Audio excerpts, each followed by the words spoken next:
बिस्मिल्लाहिर्रहमानिर्रहीम। अस्सलाम वालेकुम। With a different perspective, Imran Memon एक बार फिर आप लोगों के साथ हाजिर।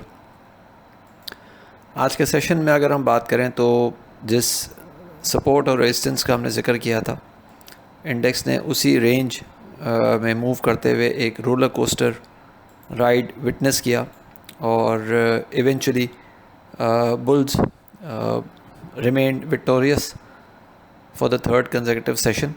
और आज का सेशन जो है वो हमने 200 पॉइंट के एक नेट गेन के साथ 41,723 पे क्लोज़ होते हुए देखा। स्टार्ट थोड़ा सा शेकी था और एक 5 पॉइंट का इनिशियली हमने नेगेटिव स्टार्ट देखा, लेकिन उसके बाद ही फ़ौरन उसी आधे घंटे में, यानी कि शुरू के आधे घंटे में ही इंडेक्स ने एक हाई मूव में लिया और तकरीबन 11 बजे तक 41,846 का हाई पोस्ट किया। उसके बाद एक अग्रेसिव या जिसको हम कह सकते हैं कि healthy profit taking based pull back हमने विटनेस किया 41,404 तक, और क्लोजिंग जो है फिर उसके बाद एक गेनिंग सेशन के साथ हमने देखी। वॉल्यूम्स की बात करें तो आज के सेशन में KSE 100 इंडेक्स स्टॉक से 146.8 मिलियन शेयर्स ट्रेड होते हुए नज़र आए, जो कि कल के मुकाबले में तकरीबन 6% डाउन है। अच्छा, इस 6% डाउन होने के साथ साथ जो इम्पॉर्टेंट बात है वो ये है कि हमने आज के सेशन में, अगर हम इंट्राडे बेसिस से बात करें या price action versus volume check करें आज के दिन का, तो हमें नज़र ये आता है कि शुरू के समझे कि 1.5 घंटे में या 2 घंटों में इंडेक्स ने 41,846 का हाई पोस्ट किया। अच्छा, इस पूरे टाइम में इंडेक्स में जो टोटल वॉल्यूम नज़र आया वो जनाब नज़र आया तकरीबन कोई 45 मिलियन का। अच्छा, अब इस 45 मिलियन के वॉल्यूम के बाद हमने, यानी कि ये उस जगह पे था जब इंडेक्स अपने हाई पे ट्रेड कर रहा था, फिर एकदम से हम एक सेल ऑफ देखते हैं और जब इंडेक्स में हम एक प्रेशर देखते हैं 41,404 तक, तब इंडेक्स में 21.6 मिलियन का एक वॉल्यूम आता है और उसके बाद फिर हम दोबारा से चीज़ों को बाउंस होते हुए देखते हैं और आखिरी आधे घंटे में दोबारा से हम 20 मिलियन का वॉल्यूम देखते हैं। तो इसका मतलब ये हुआ कि चीज़ें इंट्राडे बेसिस पे प्ले की गई। ऊपर जब ग्रीन मार्केट थी उसको सेल किया गया, फिर उसके बाद जब नीचे प्रेशर आया तो कुछ बाय किया गया, और जब दोबारा चीज़ें ऊपर की तरफ गई तो दोबारा से सेलिंग जो है वो ट्रिगर कर दी गई।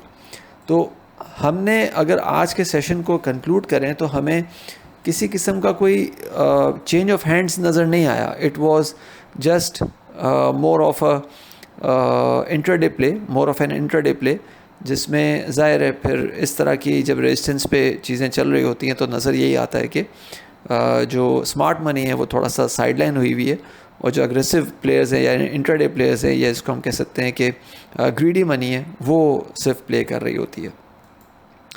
अब आने वाले सेशन की अगर बात करें तो हमने दोबारा से 200 डेज़ मूविंग एवरेज के पास रिजेक्शन देखी है, कल भी देखी थी, आज भी देखी।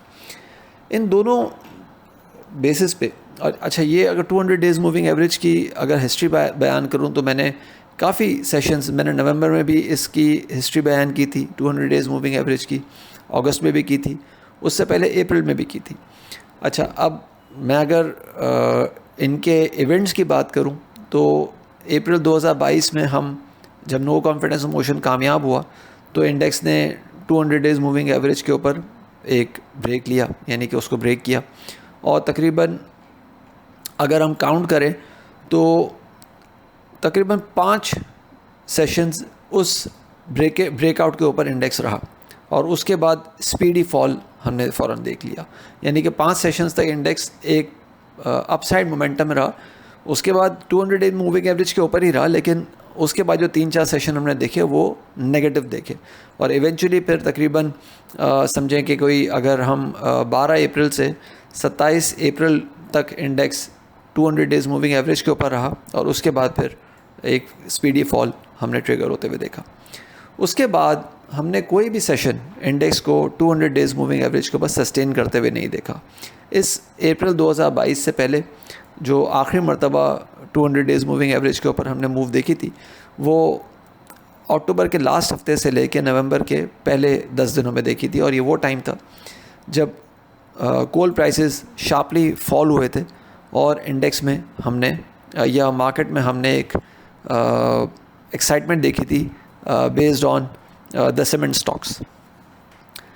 ये मैं इसलिए आप लोगों के साथ ये इवेंट्स डिस्कस कर रहा हूँ ताकि आप लोगों को एक अंदाज़ा हो जाए कि चीज़ें किस तरह से मूव कर रही होती हैं और चीज़ों में जो है वो किस तरह से हम राइज़ या फॉल देख रहे होते हैं।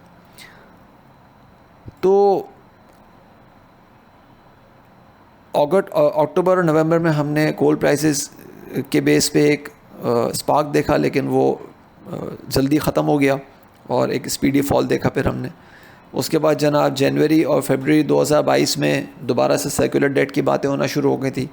ऑयल प्राइसेस की एक रैली आई थी, लेकिन उसके बाद चीज़ें जो हैं वो किस तरह से स्पीडी फॉल का शिकार हुई, ये आप सारे जो हैं वो उसके जिसको कह सकते हैं कि एक आपने उन सब चीज़ों को विटनेस किया। आप सब उस चीज़ के गवाह हैं। फिर अप्रैल 2022 में नो कॉन्फिडेंस मोशन आया, तकरीबन 10 दिन मार्केट एंजॉय करती रही, 15 दिन मार्केट एंजॉय करती रही, फिर एक स्पीडी फॉल। अगस्त 2022 में IMF की रैली 200 मूविंग एवरेज पे मार्केट टेस्ट करती रही, स्पीडी फॉल। तो अब दोबारा से हम IMF की रैली के चक्कर में ये 200 डेज़ मूविंग एवरेज और जिसको हम ये कह सकते हैं कि IMF की रैली है, या दूसरी तरफ ये जो ऑयल प्राइसेस या ऑयल सेक्टर की जो रैली है, उस चक्कर में चीज़ें जो हैं ऊपर चल रही हैं। तो थिंग्स आर नॉट जिसको हम कह सकते हैं कि अभी हम एक बुलिश जोन में दाखिल बिल्कुल भी नहीं हुए। इनफैक्ट अगर मैं बार बार रिपीट कर रहा हूँ कि मार्केट का फॉल अभी कंप्लीट नहीं हुआ, there is a lot of time, there is a lot of downside left in the market. तो किसी किस्म का कोई एक्साइटमेंट, ठीक है आपने ट्रेड करना है, ज़ाहिर है बहुत सारे लोग हैं जो मार्केट में इंट्राडे प्ले कर रहे होते हैं, शॉर्ट टर्म प्ले कर रहे होते हैं, लेवरेज लेके प्ले कर रहे होते हैं, तो ठीक है आपने प्ले करना है वो आप करें।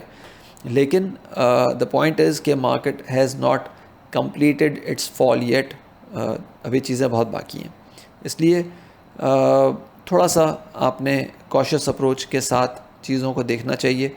ये ना सोचें कि मैं अभी कोई लंबी इन्वेस्टमेंट करने के लिए या लंबी गेम करने के लिए जो है वो मैं तैयार हो जाऊं। ये थोड़ा सा आपको एक बड़ा नुकसान हो सकता है।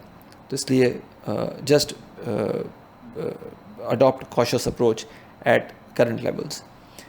अब आने वाले सेशन के लिए अगर बात करें तो स्टिल हमारा जो स्टांस हमने बताया हुआ है सेल ऑन स्ट्रेंथ, हम उसी को जो है वो रिपीट कर रहे हैं कि सेल ऑन स्ट्रेंथ की स्ट्रेटजी के साथ ही आपने काम करना चाहिए। आप देखें कि मैं परसों भी मैंने बात की थी कि PPL SNGP ये आपने सेल ऑन स्ट्रेंथ के साथ काम करना चाहिए। PSO में मैंने बताया था, आप ये देखें कि किस तरह से इनमें चीज़ें जो हैं वो रुकी हैं आके। अब अगर मैं लेवल्स की बात करूं तो जनाब आने वाले सेशन के लिए जो अपसाइड है वो स्टिल 41,800 या 850 से लेके 950 तक की है, जबकि मैक्सिमम जो अपसाइड हम एक्सपेक्ट कर सकते हैं 42,200 तक का कर सकते हैं।